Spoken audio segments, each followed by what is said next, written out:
Have you ever wondered if you should use a brace to help your cheerleader prevent injury or improve strength, or should you use tape? In this version of the Cheer PT, I'm going to talk about when to use a brace, when to use tape, and when you really should just do more strength training.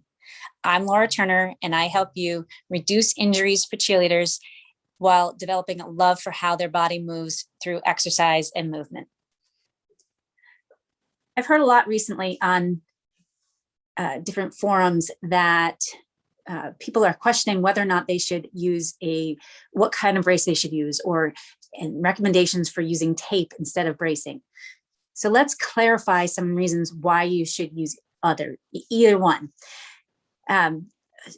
Generally, if there has been an injury, you might need to wear a brace to help get you back into activity.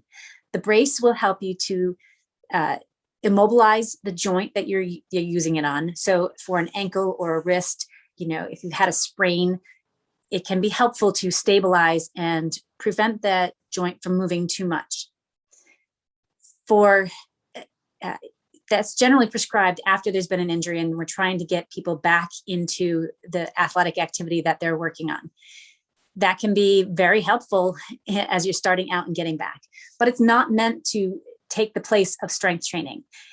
It's important to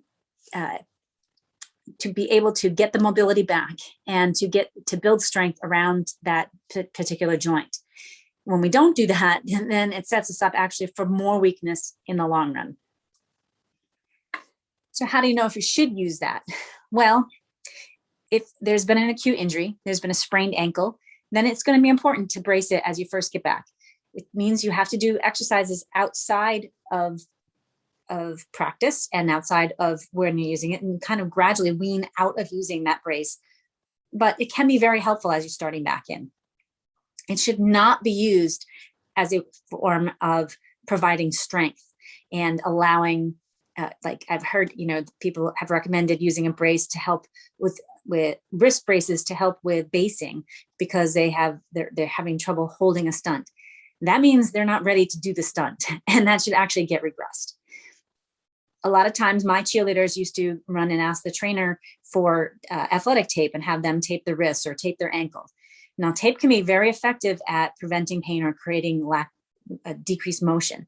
And if somebody has an acute sprain, it can be very helpful. But again, it's not meant to help you, build strength and just allow you to do more because you're in the tape or brace. I would say if there hasn't been an acute injury like a sprain, taping might be an option if there's some acute pain. But that should be a temporary fix. It shouldn't be something that you go to all the time to use. If you haven't used tape all the time, that's when you go to a brace. Now, should you brace or should you strength train or both? I, of course, believe that you should create mobility and then effectively strength train as well. It's important to build up gradual. If you had an injury, you have to regain your motion. Sometimes that includes getting rid of some swelling first, and then creating nice, easy motion to help get the blood flow going and get the joint back to doing what it needs to do. After you get some better motion back and you've got good quality movement, then you start to build some strength around that. That might include push-ups, or it might include squats, or it might include an overhead press, or a squat with a push press to include the whole body. All those are key elements towards building healthy cheerleader and athlete, getting them back onto the mat. That you need to be able to do those motions in order to stunt and tumble. So creating movement, creating strength, and then creating power by doing some explosive exercises like jumping or a push-up with a plyometric push-up where you push up off the floor, tossing a ball in the air. So you can train your body to get used to taking the load that it needs, that it used to use prior to that injury. If someone's having trouble holding a stunt and they're struggling and their wrists feel like they're getting tired and sore, they likely need to stretch them out, getting down the floor like weight bearing and changing the angle either forward and up or to the side and back can help create better mobility through the wrists, and that will carry over time. It doesn't happen overnight. Strength changes and mobility changes don't happen overnight. We need to be consistent with the work, and we need to put all that effort in so that we can develop longer term health and fitness, health and strength of our body. And that will help to prevent an injury in the long run. The biggest predictor of a new injury is a prior injury. So if you are struggling with if you've had a prior ankle sprain, it can be predictive of another injury down the road. So it's important to really do the work to get that mobility and that strength back so that you can prevent other injuries at the same time. When we move well and we have enough strength, it reduces our risk. Injuries will happen, that it's a fact of life, and there are things that we can't control, but we can control how we move, and we can control how we do that effectively and efficiently.